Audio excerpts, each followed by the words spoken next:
Guys, after subscribing to this channel, please make sure that you also press the bell icon so that no notification, no new video of mine, any educational video, is missed by anybody. Now let's take up the other part. Now secondary sexual characteristics are also absent. that means forget about the outlet. Probably there is something wrong with the HP and O axis. Either the hypothalamus is not working, that means it's not secreting GnRH, or the pituitary is not secreting FSH-LH, or estrogen or the ovaries, they are not performing. That means there is either gonadal dysgenesis or mixed gonadal dysgenesis or Turner syndrome or something wrong with the ovaries, right? How do we know that? What should be a second step? You find out what is the height. Okay, if the patient looks average height, now what do you mean by average height in a 16-year-old or a 15-year-old girl? It should be above 150 centimeters and more. So if 150 centimeters is more normal height, what should you do next? That means probably, the hypothalamus is working fine, growth hormone has been secreting, and so our next attention should be on pituitary. So let's go for doing FSH-LH. So what you do next is you now do FSH-LH. But if FSH and LH, they come out to be, that means height is normal. Secondary sexual characteristics are absent, but height is normal, and FSH-LH either come out to be low or they come out to be normal, that probably it is a constitutional delay, and slowly height will also increase and menstruation will also pick up. Okay? Or the other thing is that you should start searching for other causes, exactly like we search for other causes over here. Even over here, we're not going to stop. We will search for other causes. Maybe there is adult onset congenital adrenal hyperplasia, or there is, this premature ovarian failure, or PCOS. All these are actually with your normal FSH and LH. These are the other things that can happen. Premature ovarian failure usually will have FSH and LH high of the higher end. But yeah, hypothyroidism, hyperthyroidism, antithyroid antibodies, hyperprolactinemia, adult onset CH, not pituitary failure, but PCOS. These are all those things which can come under a normal FSH and LH, but there are other causes. This is not related with FSH. So the FSH and LH, if it comes out to be normal or low normal, so it's one of these other causes. Might be a constitutional delay, might be some other cause. So you concentrate on something else: thyroid, thyroid, prolactin, your androgens. Maybe it's one of these. Now coming back to the other side. That means if it was not normal FSH and LH, in fact it was, sorry. In this case also there were two folks. One folk was FSH and normal, FSH and LH high. Now let's see. So that means height is normal, okay, and FSH and LH are very high. That means where is the problem? The problem is not in hypothalamus. The problem is not in the pituitary. It's just responding to the ovary. There is something wrong with ovary. Why should FSH and LH be high?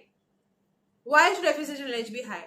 Only if pituitary is underperforming, right? So there has to be premature ovarian failure or some amount of gonadal dysgenesis.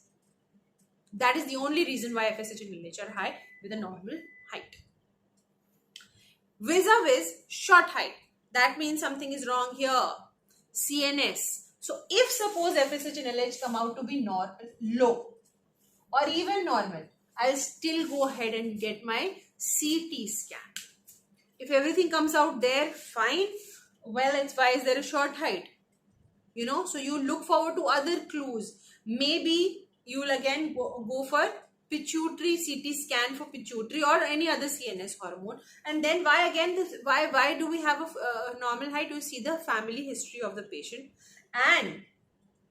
And of course, FSH and LH, whenever they come normal or low, apart from hypogonadotropic hypogonadism, you should search for other causes as well. Because you never say low means obviously low. What do you mean by FSH low? That means less than 2. Okay, but there is no standing rule. Sometimes even this changes. So FSH, sometimes it's either low or it is normal. In that case, again, you start searching for other cues. Even with short height. Then comes FSH-LH high. What means FSH-LH high along with the short stature?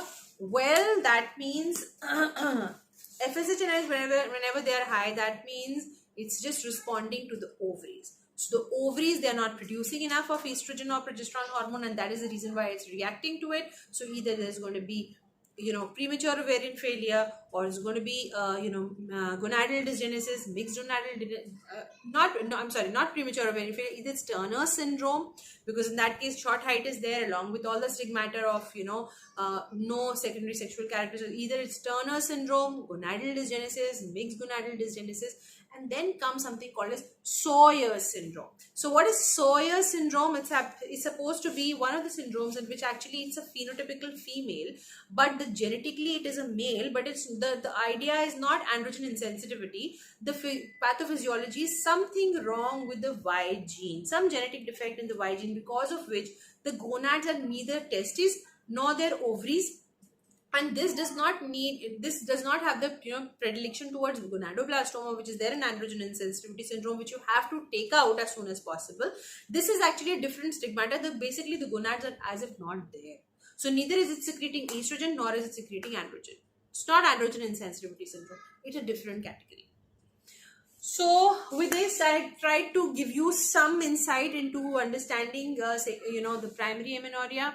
I hope the concepts that I tried to drill help you get through, this flowchart. And once this flowchart is memorized, I think next the path's pretty easy of you asking the patient, giving an evaluation, giving answers to evaluation questions, and of course getting along with the treatment part is all the more easy, because once you've diagnosed, it's 80% job is done. The management of what will you do in gonadal dysgenesis, what will you do in Sawyer syndrome, there's not much to do. Okay, so Turner syndrome, again, you have to give HRT to the patient. She can get pregnant, but with the help of donor oocyte. So these are the things. Once you know the pathophysiology, it's easy to beat about the whole thing. You can answer the treatment part, you can answer the evaluation part, you can answer anything, but you should know what you're talking about. So that fund I try to give in this class. So thank you so much. Stay tuned for more of these classes, and I always welcome your queries. I always welcome your suggestions. So please keep messaging me like you always do. Thank you so much, and stay tuned.